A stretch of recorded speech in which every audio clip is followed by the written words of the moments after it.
Hello, friends. This is Dave Hurwitz, executive editor at ClassicsToday.com, here with the greatest recordings ever. And today, we're talking about Sibelius's First Symphony. You know, the first always got sort of second shrift after the Second Symphony, which is the most popular of them. And I've always enjoyed the first so much better than the second for a lot of reasons, because I think I don't know, I just like it more. Should I list all the reasons? Well, let's just put it this way. The second seems to be harder to pull off. It has, on disc anyway, many more lousy performances. The first is not exactly easy, but it seems to get the job done a little bit more effectively on recordings anyway.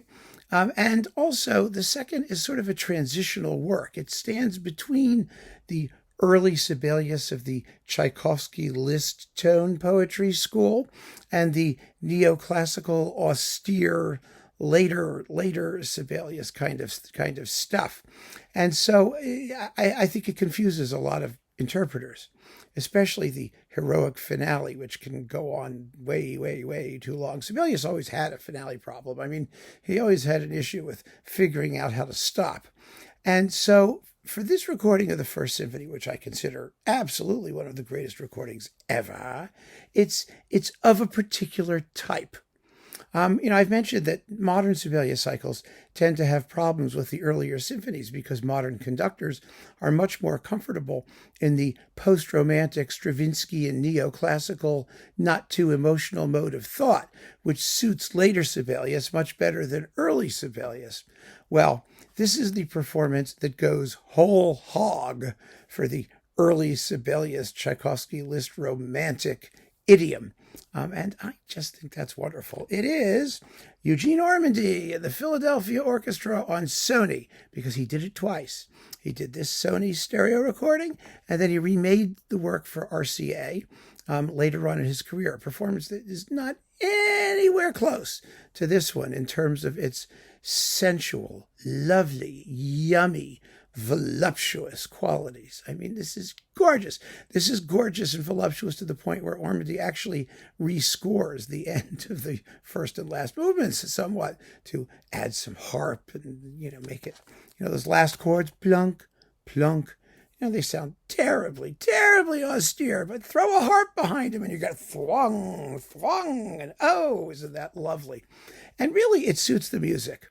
It really does. I mean, but most performances sort of treat the work as, because it's a symphony and it belongs with the other Sibelius symphonies, as rather more austere than it really is. Not Ormandy. Not at all. This is absolutely the most hedonistic and it could be Wagnerian Tristan sex type music. It's amazing, especially the finale. And listen, let me just show you something.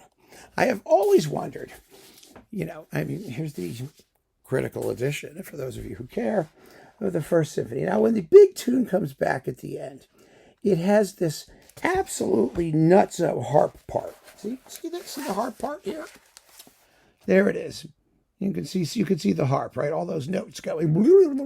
That's the harp part, right? This thing here, right there. Harp. Whoop. And then as the tune goes on, the harp starts doing like all kinds of other stuff. I mean, you've got like here, where it's going, where it's doing its typical arpeggio thing here, and then it's got these chord things in triplet rhythm, and it does a lot of them. They're like all over the place. So it's going, it's really thrumming along there with the tune. You almost never hear this.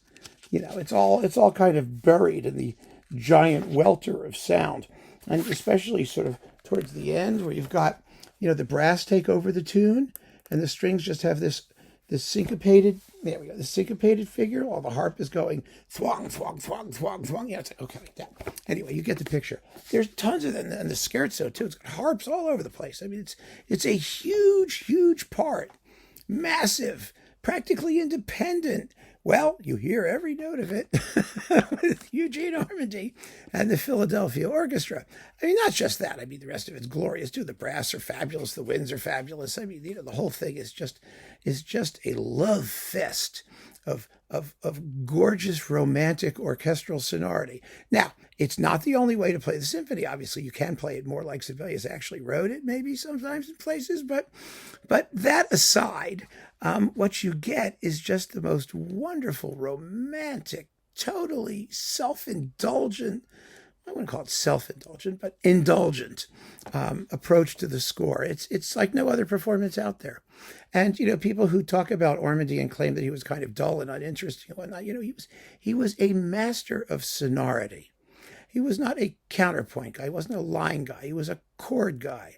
And he was at his best when he could simply indulge that passion for amazing sound, which he gets out of the Philadelphia Orchestra. I mean, like, to an incredible degree. And I just think that, in terms of what he was trying to do, in expressing one aspect of Sibelius's personality, and a legitimate one, there is no recording of the First Symphony that comes anywhere close to this one, not even Ormandy's remake. So give it a shot and see what you think. If you know Sibelius's First, you're going to find this to be a performance that will absolutely set you on fire. It's just tremendous. So keep on listening, friends. Thanks so much for joining me. Take care.